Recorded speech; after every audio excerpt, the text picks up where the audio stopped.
Sziasztok! Elég kevés rádiós ébresztőóra tesztet találni a neten, úgyhogy gondoltam egyet felrakok. Ez egy Philips AJ3551-es rádiós ébresztőóra.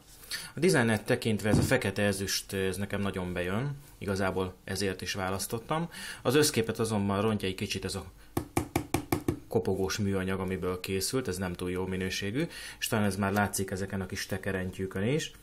És ha már itt tartunk ezeknél a tekerentyűknél, a rádió beállítása nagyon egyszerű, ez mindenre vonatkozik. Például, hogyha szeretném beállítani a reggeli ébresztést, ide kapcsolok a reggeli ébresztés beállításra, és akkor ezzel az órát, ezzel pedig a percet tudom állítani. Az órát is ugyanilyen kis könnyen, praktikusan be lehet állítani. Igazából, hogy ezt miért nem vette át más cég, ezt nem is nagyon értem, ez egy nagyon kis praktikus beállítási lehetőség. Ami csalódást okozott, az a rádiónak a hangja.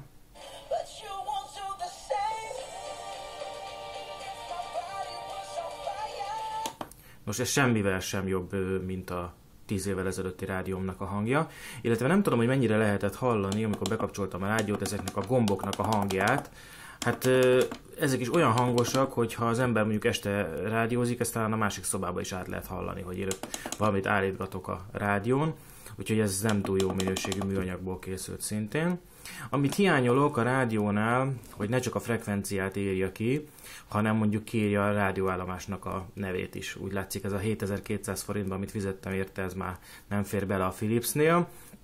Pedig 20 állomást lehet beállítani előre, és hát azért megjegyezni frekvencia alapján, hogy melyik állomás milyen frekvenciához tartozik, szerintem az talán 20 állomásnál már nem olyan egyszerű.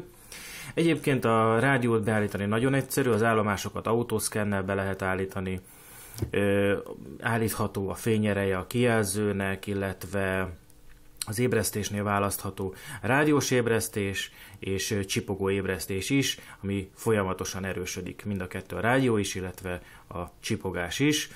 Hát nem egy túl nagy vasszizd, azt megmondom őszintén. Azt gondolom, hogy erre a rádióra 10-ből 5-6 pontot adnék.